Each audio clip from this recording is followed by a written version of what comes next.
Couple of teams doing that actually, with one driver sitting out the shorter first race. Pit stops to come every 20 minutes. We'll get into that if and when things settle down, which might not be for another 60 minutes, because round number 2 of the Fun Cup Endurance Championship is about to start, and it's going to be pretty fast and furious. 60 minutes on the clock, the 107 car on the pole position. 2 by 2 they run to the line, and as soon as those red lights go out, we will be away and racing for the second time this year. Off we go. Someone immediately jumps onto the grass nearly to try and make some progress into Clairvaux corner. But the 107 car pulls over to the racing line, but loses the lead to the 195 Morpheus Racing Machine. So Morpheus lead the way, 107 going backwards, and this is the danger of starting from pole position. They're 3 wide behind him, and that looked like maybe Olympian Simon Rudd having to take to the shortcut to avoid contact. It's such a pinch point, Richard, through that first couple of corners, and actually, all things considered, they did a brilliant job. They did. Guido did a pretty good job as well, and you know, fair play to him for taking that start. Got out on the outside line, as you mentioned, everyone going through. So he'll settle down, find his place in the race.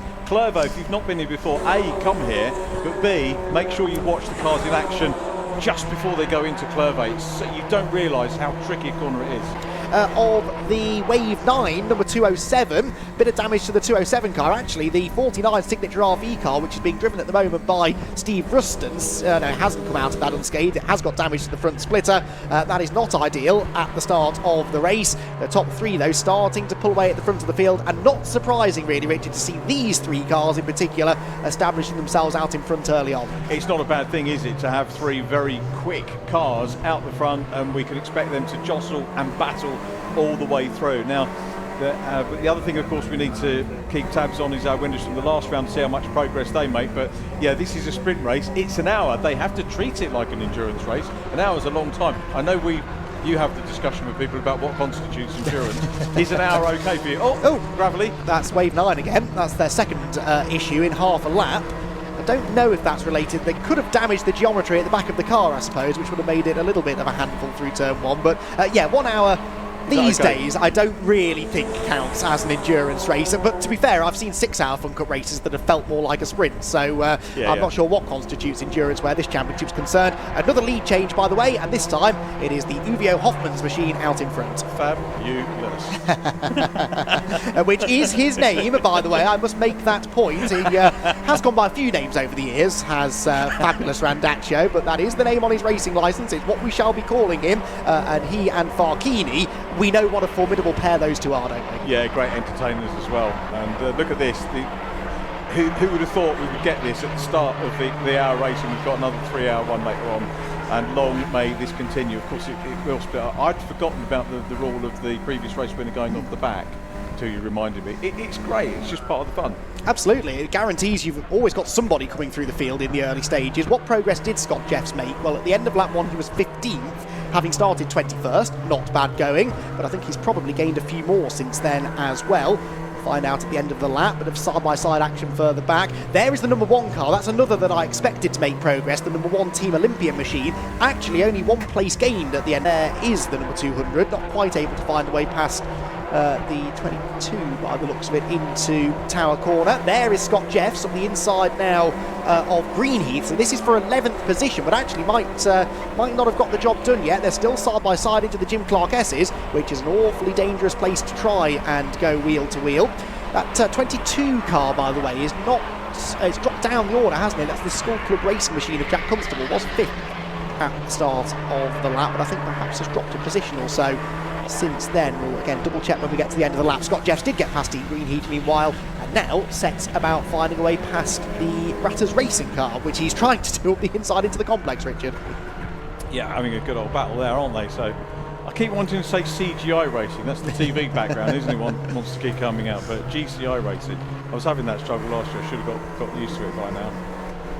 Easily done, and of course team names change quite a little bit in this championship as well. Cars change hands as well, so teams that you get used to seeing running 1 car number suddenly change because the numbers on the cars stay the same. Actually, even if a different team is running with them, the numbers stay the same. The one that has changed is car number 1, because of course that is the reigning championship winning car, and that has just gained a place into Clairvaux, and that, I'm afraid, is the number 22 off the road. That is Jack Constable. So Jack Constable, all of those race wins and podiums in TCR UK. Unfortunately, he's found his way into the gravel at Clairvaux, and I think that car might be a little bit stuck. Yeah, it's going to be a safety car, isn't it? First one of the day as far as the Fun Cup is concerned. We have one in the 150 Fiesta Masters earlier on.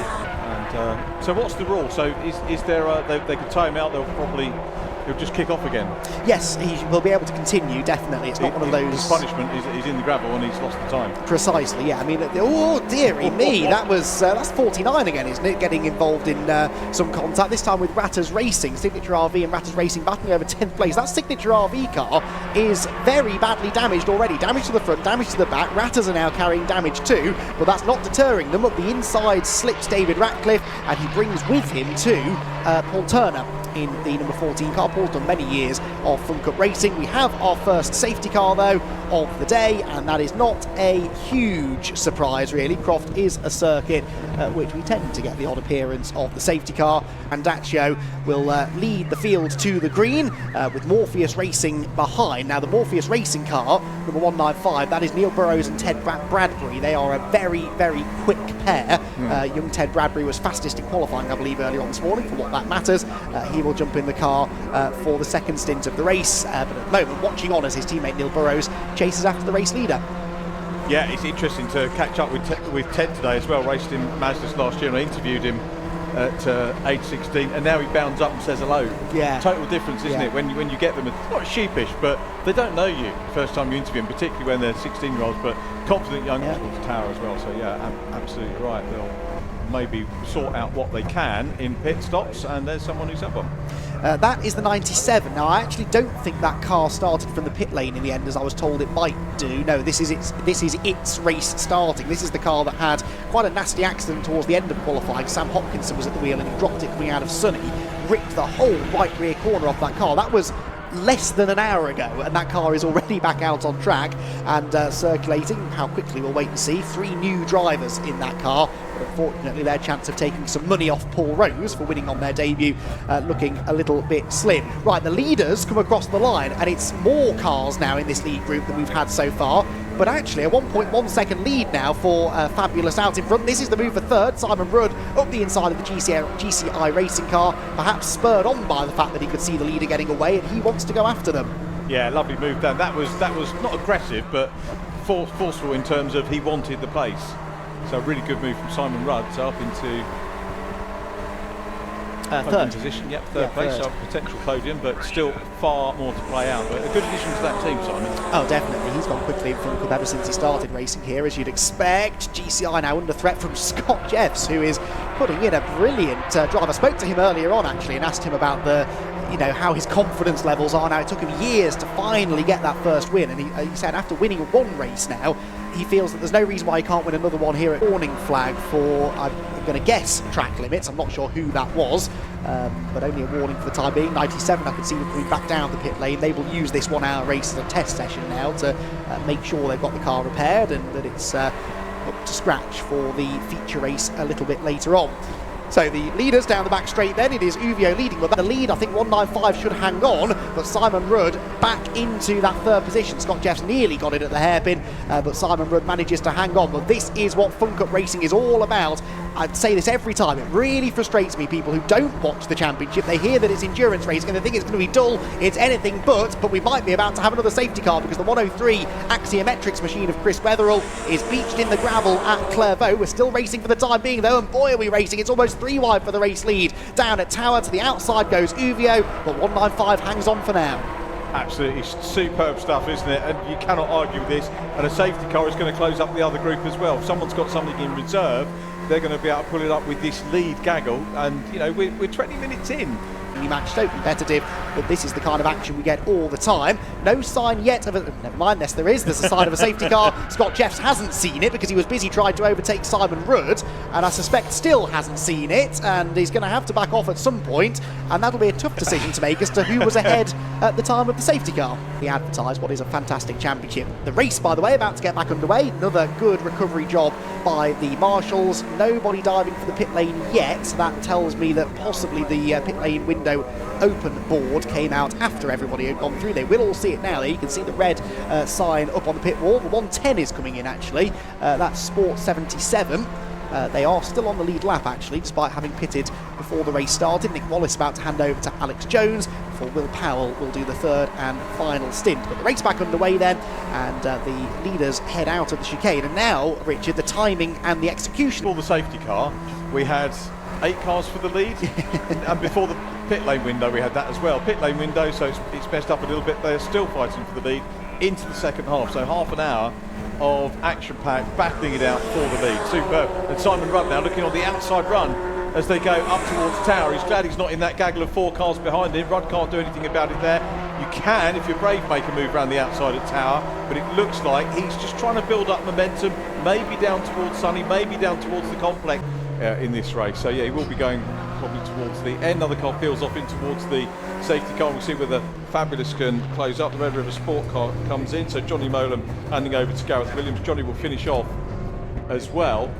I don't know if there are any that is there any cars where a driver is going in and staying in? I don't think so. But you mentioned that it can be a thing. Yeah, it can be a thing. You have to get out of the car and you actually have to run a lap around the car and then get back in. That's the rule, but I haven't seen anyone do that for a while. The tank tape's out. That's not a huge surprise. It's 155 with the repair work, the patching up being done. You can see how loose that foam body works. They need red tank tape, don't they? So if anyone's got a little bit of budget for them, red tank tape, they'd be very welcome. Practice racing.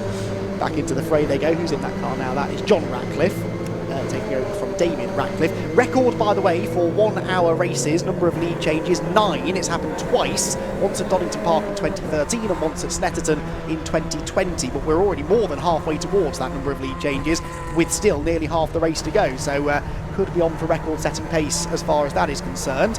With actually, yes, to prove that point, Red River Sport now taking the lead on the most recent lap. I think there are 4 different leaders, possibly. Wow. Yeah, competitive, isn't it, the Fun It Cup? is, yeah, absolutely right. People do need to take a serious look at it, don't they? And some bigger grids. Not that there's anything wrong with the grid. We've got a good, healthy grid, in fact, this weekend. Yeah. Lead pair still at it. Yes, yeah, it is more of a... well, it should still be a trio. I don't know if Uvio have dropped off the back of... Tank tape's not really doing the job, is it, at the minute? No, I did think that when they put it on. They hadn't really put it over the seam, had they? They've gone to the trouble of sort of having 3 or 4 strips together. It's a go, though. It's an endurance race. They're getting them out. I'm not denigrating the efforts of the engineers at all, but they might need another visit. Red River Sport, by the way, were classified as a leader, but actually had pitted anyway, so I think they pitted this time. So Red River Sport in the pits. Second, as the 103 car comes back out. Number 1 machine back on track as well. Team Olympian back on circuit. Whereabouts are they? We won't know where they're going to be till the other lead group come out. But again, another very, very quick stop from those guys. The number 1 car now with Riley Phillips for the last stint, so he gets the shorter one of the 3.